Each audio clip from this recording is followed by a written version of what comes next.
नमस्कार, मैं रिचा सिंह और आप देख रहे हैं सी न्यूज भारत। वक्त हो चुका है न्यूज बुलेटिन का। बुलेटिन में पहली खबर इंदौर से है, जहां चेहरे पर पानी फेंकने को लेकर दो पक्षों में हुआ विवाद। चाकुओं से गोदकर युवक को उतारा मौत की घाट। आगे खबर महाराजगंज से है, जहां न्याय न मिलने पर पीड़ित ने थाना अध्यक्ष समेत 14 लोगों के खिलाफ कोर्ट में दर्ज कराया मुकदमा। साथ ही अगली खबर मथुरा से है, जहां नाबालिग से बलात्कार के आरोपी को कोर्ट ने सुनाई आजीवन कारावास की सजा। और भी तमाम खबरों पर आइए विस्तार से करते हैं चर्चा। इंदौर के चंदन नगर थाना क्षेत्र में चेहरे पर पानी फेंकने को लेकर दो पक्षों में विवाद हो गया। विवाद इतना बढ़ गया कि चाकू से गोदकर एक युवक की हत्या कर दी गई। हत्या के बाद पुलिस ने इलाके के सीसीटीवी फुटेज और कई जानकारी निकाली है, जिसमें कुछ अज्ञात आरोपियों के नाम भी सामने आए हैं। घटना के बाद पुलिस ने शव को पोस्टमार्टम के लिए भिजवा दिया है। वहीं पुलिस आरोपियों की तलाश में जुटी हुई है। सर, एक हत्या की घटना हुई है, कहाँ की घटना, कौन मरता है, क्या कारण रहा? ये चंदन नगर का है। नट्टू उर्फ इमरान करके व्यक्ति है, जो आज ऐसा बताया जाता है कि अपने दो साथियों के साथ स्टेशन से आ रहा था, सिकंदर और इरफान के साथ में। तो वहाँ एक जो नट्टू बैठा था, उसके और साथी वहाँ बैठे थे, उससे पानी मांगा। तो उसने पानी तो दिया, लेकिन फेंक के उसमें चेहरे में डाल दिया। इस बात पर इनका विवाद हो गया। ये भी बताया जा रहा है कि पहले का भी इनका कोई विवाद था, लेकिन अभी चूँकि ये मिले नहीं, इसलिए अपन कारण स्पष्ट नहीं हो पा रहा। कोई एक महिला भी थी, यहाँ रहती थी, जहाँ पर इसका आना जाना चलता था। मोहल्ले के जो आरोपी पक्ष है, ये इनको इस बात पे शिकायत भी थी। ऐसा एक बार विवाद हुआ था, लेकिन अभी जब ये अपने गिरफ्त में आए, जिससे पुष्ट कारण पता नहीं चल पा रहा है। लेकिन हत्या का कारण यही है कि इनका तात्कालिक विवाद हुआ उस समय सवेरे, और इस पर इन्होंने मदद की। सर, मृतक कौन है, क्या करता है ये, जिसका नाम हाँ, टोनी उर्फ इमरान है, अब्दुल रशीद। ये लोहार पट्टी का रहने वाला है, मलारगंज एरिया का। और इसके भी आपराधिक रिकॉर्ड वगैरह भी इसके भी है, और हमारे तथा कोई विशेष इसका कोई व्यवसाय ऐसा नहीं है। सर, अभी किसी को राउंड अप कर रहे हैं? अभी लगे, शीघ्र ही पकड़ लेंगे। नामजद हो गए, हमने CCTV फुटेज और दूसरे उसके आधार पे कर रहे हैं, और एविडेंस कलेक्ट कर रहे हैं। वो जल्दी हम पकड़ लेंगे। सर, मानने वाले इसके दोस्ती किस चीज़ से इसके ऊपर हमला कर रहे हैं? चाकू के चोट है, जो चाकू की चोट है उस पर, तो निश्चित रूप से चाकू से है। और जो स्पॉट है, वहाँ से भाग के आया है, और दूसरी जगह झगड़ा हुआ, फिर भाग के आया है। और ब्लीडिंग मुझे लगता है या तो नशे वशे में भी हो गई, और एक्सेस ब्लीडिंग के कारण वहीं पे गिर गया, और बाद में उठ नहीं पाया। तो लोगों ने सूचना दी, तो पुलिस पहुंची, और उसके बाद हम लोग। इंदौर से सी न्यूज संवाददाता सुरेश बैरागी की रिपोर्ट। महाराजगंज जनपद के कोलुई थाना क्षेत्र बड़हरा शिवनाथ के सूर्य प्रकाश चौधरी ने कोलुई थाने में न्याय न मिलने से न्यायालय का सहारा लेकर कोलुई थाना अध्यक्ष महेंद्र यादव सहित 14 लोगों पर गंभीर धाराओं में मुकदमा दर्ज करा दिया है, जिसमें जनपद ही नहीं बल्कि पूरे प्रदेश में चर्चाओं का बाजार गर्म हो गया है। वहीं जब सी न्यूज भारत की टीम ने पीड़ित से बातचीत की, तो उसने बताया कि स्वयं सहायता के पैसे को लेकर कुछ लोग मारपीट किए थे, जिसका वीडियो वायरल हुआ था, जिसमें थाना अध्यक्ष द्वारा मेरी सुनवाई नहीं की गई, जिसमें मैं आला अधिकारियों का भी दरवाजा खटखटाया, लेकिन मुझे इंसाफ नहीं मिला। थक हार कर कोर्ट का सहारा लिया, जिसमें थाना अध्यक्ष सहित 14 लोगों के खिलाफ मुकदमा दर्ज हुआ है। मेरा नाम सूर्य प्रकाश चौधरी है। मैं ग्राम बड़हरा शिवनाथ का निवासी हूँ। समूह का पैसा का हिसाब किताब लिया, जो 2 वर्षों से मोहित शर्मा और उनकी पत्नी द्वारा लिया गया था। पैसा न दे करके उसको गमन कर रहे थे। तो मैंने कहा, भाई मेरी पत्नी ने मैंने विरोध किया। वो लोग गोल बंद होकर के मुझे भी गाली देते हुए, मेरी पत्नी को गाली देते हुए मारने पीटने लगे। फिर वीडियो क्लिप बनने लगा, तो लोग भाग गए। लेकिन बाद में 10 मिनट के बाद मैं अपने घर चला आया। वो लोग एक गोल कायम करके 14-15 लोग 13 लोग आए, और मेरे घर पे चढ़ करके मुझे मारने लगे। किसी तरह से लोगों ने छुड़ा करके मुझे घर के अंदर बंद कर दिया। मेरी जान बच गई, नहीं तो मार डालते। और मेरी बाइक को नुकसान करते हुए, मेरी बीवी बाहर थे, उसके गहने वहने लेकर के सब, बाइक को तोड़ते हुए गहने वहने लेकर के सब भाग गए। वीडियो क्लिप बनाया हुआ था किसी ने, वो वीडियो मैंने दिखाया। लेकिन क्या नौबत पड़ी कि जो है आपको यहाँ पे सुनवाई नहीं हुआ, थाना अध्यक्ष महोदय और भी तमाम लोग की? फिर मैंने थाना अध्यक्ष महोदय को फ़ोन किया, 100 नंबर को। काफ़ी चोटें मुझे थी, फिर भी मैंने 100 नंबर को फ़ोन किया। थाना अध्यक्ष महोदय 100 नंबर के साथ साथ खुद चल के आए, मुझे ले गए। चोटें इतनी काफ़ी थी, मेरे हाथ पैर टूटे थे। हाथ टूटे थे, पैर नहीं टूटे थे सर। पैर में काफ़ी मोच थी, जिसका एक्सरे भी हुआ था। लेकिन मुझे कोई ट्रीटमेंट, कोई पुलिस से बर्ताव नहीं मिला। मुझे 151 में चालान कर दिया गया। 24 घंटे रखे थे, थाने पर बैठाए रहे। फिर मैं 6 तारीख को घटना हुई, 7 तारीख को जो वहाँ जमानत हुआ, 8 तारीख को मैं अपना ट्रीटमेंट करवाया CSC लक्ष्मीपुर में। उसके बाद में मैं यहाँ से रिफ़र हुआ, महाराजगंज के लिए गया उसी डेट में। वहाँ से अपना एक्सरे और रिपोर्ट लगवाया तो वहाँ हाथ टूटा हुआ था ही। मुकदमा दर्ज नहीं हुआ आपका मतलब? हर स्तर से मैं 2 महीने तक भटकता, 1 महीने तक भटकता रहा, लेकिन मेरी कोई सुनवाई एसओ साहब से यहाँ पे भी जैसे थाना, यहाँ पे नहीं थाने पे सुनवाई हुई या पुलिस क्षेत्र अधिकारी और कहीं गए तो उस पर क्या?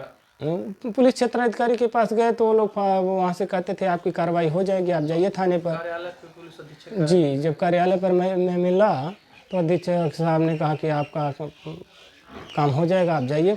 अब तो न्यायालय द्वारा मुकदमा दर्ज कर दिया गया है। किसी प्रकार का कोई जो दबाव कोई अगर आप पे डाल रहा हो तो बताइए। जी, दबाव साकिर सिकंदर जी कर रहे थे, जो वहाँ के चौक इंचार्ज हैं। महाराजगंज से सी न्यूज़ संवाददाता अंगद शर्मा की रिपोर्ट। मथुरा में विशेष न्यायाधीश पॉक्सो एक्ट जज रामकिशोर यादव की अदालत ने मंगलवार को नाबालिग से बलात्कार के आरोप में अभियुक्त को आजीवन कारावास व 55,000 रुपए के अर्थदंड की सजा सुनाई है। इस केस की सरकार की ओर से पैरवी कर रही special DGC POCSO court Alka Upamanyu ने इस केस के बारे में क्या बताया, आइए सुनाते हैं। आज किस मामले में सजा हुई है? ये थाना महावन, ये हमारे विशेष न्यायाधीश पॉक्सो है, जिसमें हमारे जज साहब हैं श्री रामकिशोर यादव जी, इनके द्वारा ये अभियुक्त है योगेंद्र गोला, जिसको आजीवन कारावास की सजा सुनाई गई है। ये मुकदमा थाना महावन में 7/9/21 को लिखा गया था, जिसमें कि पीड़िता की उम्र थी 5 वर्ष। पीड़िता को चॉकलेट देने के बहाने से अभियुक्त अपने घर पर ले गया और घर पर ले जाके पीड़िता के साथ में बलात्कार जैसी घटना को अंजाम दिया है। और इसमें जब पीड़िता ने रोई है, चीखी है, चिल्लाई है, तो पीड़िता को धमकी दी है कि किसी को बताना नहीं है। पीड़िता अपने घर पर वापस आई है। पीड़िता की माँ ने बच्ची के हाथ में चॉकलेट देकर उससे पूछा कि बेटा क्या हुआ, तब पीड़िता ने सारी घटना की जानकारी अपनी माँ को बताई है। इसमें सारे जो गवाह हुए, सारे कंटेस्टेंट हुए। आज हमारी माननीय जज साहब ने आजीवन कारावास की सजा 6 पॉक्सो एक्ट के अंतर्गत अभियुक्त को सुनाई है। मथुरा से सी न्यूज़ संवाददाता मधुसूदन शर्मा की रिपोर्ट।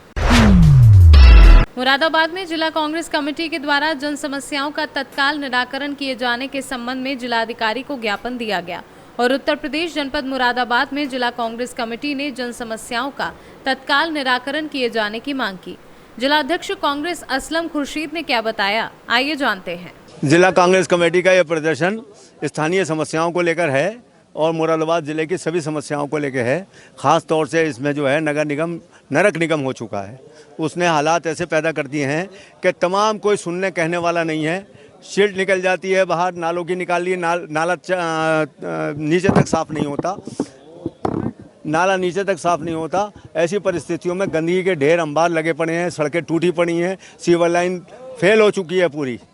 तो ऐसी स्थिति में कोई देखने रेखने वाला नहीं है। यहाँ रामपुर दुराहे से और ठाकुर द्वारा तक की सड़क टूटी पड़ी है, बिल्कुल कोई देखने वाला नहीं है। कई सालों से तमाम डूंगरपुर चौराहे तक सड़क टूटी पड़ी है, उसको कोई देखने वाला नहीं है। ऐसी परिस्थितियों में हमने ये धरना प्रदर्शन रखा और जिलाधिकारी महोदय को 10 सूत्रीय मांग पत्र दिया है। सर, एक बात ये पूछनी थी, जब आपने क्या नगर निगम में नगर आया और महापौर का एक तालमेल नहीं लगता, तालमेल नहीं है, लगता है हमें कि उनका तालमेल नहीं है। इसी वजह से नगर जो है हमारा नगर निगम वो नरक निगम हो गया। कोई हम मांग करते हैं कि प्रशासनिक अधिकारी जिलाधिकारी उसमें हस्तक्षेप करें, उसको देखें। वो अगर निचले स्तर से कोई कार्रवाई नहीं हो रही तो कमिश्नर साहब हस्तक्षेप करें। ये जनता तो नहीं पिसनी चाहिए ना इनमें। क्या मालूम क्या है, जिस दिन से हालात हैं, जिस दिन से नया बोर्ड बना है उस दिन से अजीबोगरीब स्थिति है। हाँ, महापौर से मैं मिला था लेकिन कोई उसका मतलब नहीं निकला। नाले की उन्होंने तो बुला करके सब अधिकारियों को कहा, फ़ोन पे भी कहा, लेकिन कोई सुनने वाला नहीं था। तमाम नाले की शील्ड निकाल के डाल देते हैं, वो सड़ती रहती है और फिर उसके बाद वही नाले में चली जाती है दोबारा से। कोई देखने रेखने वाला नहीं है उसका। स्मार्ट सिटी का क्या है, हम अभी सूचना के अधिकार में हमने तय किया, जिला कांग्रेस कमेटी ने सूचना के अधिकार में मांग करेगी कि कितना पैसा स्मार्ट सिटी के नाम पे आ चुका है और कितना पैसा लगा है, उसका ब्यौरा देना जनता को। कितना पैसा गवर्नमेंट से ले रहे हैं और कहाँ लग रहा है, वो हो क्या रहा उसका, ये हमें तो नहीं समझ में आ रहा। जितना पैसा क्या मालूम कहाँ गया, ये तो वही बताएंगे ना। नहीं, हम पूछेंगे ना, हम पूछेंगे उससे सूचना के अधिकार में कि ये पैसा कहाँ गया, कितना लगा है, उसका हम वेरिफिकेशन करेंगे। ज़िला कांग्रेस कमेटी के तमाम हमारे पदाधिकारी हैं, वो जाएंगे और जा करके देखेंगे उसको कि कहाँ पैसा लगा है। अब ये नहीं कह सकते हम कि क्या स्थिति है जब तक हमें पूरी क्लियरेंस ना हो जाए। मुरादाबाद से सी न्यूज़ संवाददाता दिलशाद अंसारी की रिपोर्ट। चिलचिलाती धूप, बेतहाशा बढ़ती गर्मी, उमस में बदस्तूर इजाफा और वेब हीट की लगातार हो रही मौत से खौफजदा मरीज। ऊपर से सीएम योगी का फरमान कि अस्पतालों को सुसज्जित करके मरीजों को सुविधाएं प्रदान की जाए, लेकिन सरकारी निर्देश सिर्फ कागज की शोभा बढ़ा रहे हैं, लेकिन हकीकत उससे कोसों दूर है। मरीजों के साथ उनके तीमारदार अस्पतालों में बदइंतजामी का दंश झेल रहे हैं। जनरेटर बंद है, पंखे शोपीस बने हुए हैं, गंदगी का अंबार है, लोग भीषण गर्मी से बेहाल हैं। वहीं अस्पताल प्रशासन इन सब समस्याओं से बेखबर नजर आ रहा है। पट्टी नगर सामुदायिक स्वास्थ्य केंद्र पट्टी तहसील का सबसे बड़ा अस्पताल माना जाता है। हीट वेव के कारण लगातार हो रही मौतों को संज्ञान में लेकर उत्तर प्रदेश के मुख्यमंत्री योगी आदित्यनाथ ने उच्च स्तरीय बैठक करके अस्पतालों में बेहतर सुविधा मुहैया कराने के निर्देश दिए हैं, लेकिन पट्टी नगर स्थित सेठ पन्नालाल सामुदायिक स्वास्थ्य केंद्र की हालत खराब है। अगर किसी मरीज को यहां भर्ती होना है तो पंखे के भरोसे मत रहिए। यहां पर निरीक्षण करने पर मरीज हाथों में पंखा झलते हुए नजर आएंगे।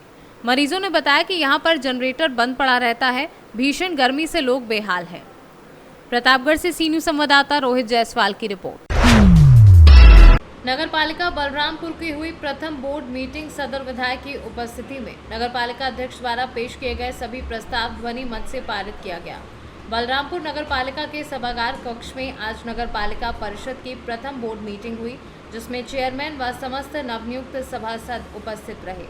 नगरपालिका अध्यक्ष डॉक्टर धीरेन्द्र प्रताप सिंह धीरू द्वारा प्रस्तावित समस्त प्रस्ताव व 2023-24 हेतु बजट प्रस्ताव को ध्वनि मत से पारित किया गया।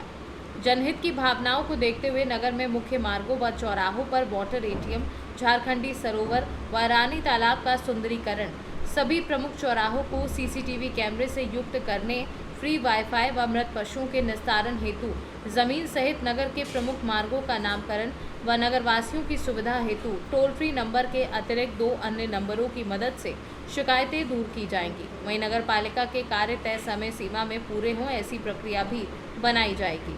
इस दौरान सभी सभासदों ने अपना पूर्ण सहयोग देने का आश्वासन दिया। बलरामपुर से सी न्यूज़ संवाददाता संदीप सक्सेना की रिपोर्ट। बाबा साहब डॉक्टर भीमराव अम्बेडकर के विचारों पर चलने के लिए तमाम तरह के कैडर व कार्यक्रम का आयोजन किया जाता है। इसी क्रम में मुस्तफाबाद के ग्राम वासियों ने भी आपस में विचार विमर्श किया कि हमारे ग्राम सभा में जितने भी लोग नौकरी पेशे में रहते हैं वह बाबा साहब के संविधान की देन है। उनकी बदौलत नौकरी करने का अधिकार मिला है, तो क्यों नहीं हम सभी ग्रामवासी एक दिन अपनी छुट्टी निकाल करके बाबा साहब के प्रांगण में एक भंडारे का और सांस्कृतिक कार्यक्रम करने का आयोजन किया जाए। कार्यक्रम की अध्यक्षता डॉक्टर राजकुमार के नेतृत्व में शुभारंभ करने के लिए टीम गठित की गई और ये कार्यक्रम सोमवार को शुरू हुआ, जिसमें मुख्य अतिथि रहे जखनिया विधानसभा के फायर ब्रांड विधायक बेदी राम। उनके द्वारा सबसे पहले बाबा साहब डॉक्टर भीमराव अम्बेडकर की प्रतिमा पर माल्या अर्पण किया गया और तत्पश्चात जनता को संबोधित किया गया। गाजीपुर से सी न्यूज़ संवाददाता इकरामुल हक की रिपोर्ट।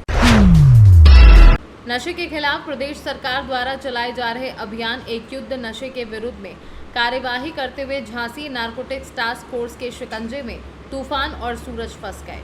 टीम ने उनके कब्जे से करीब 1 क्विंटल अवैध गांजा बरामद किया।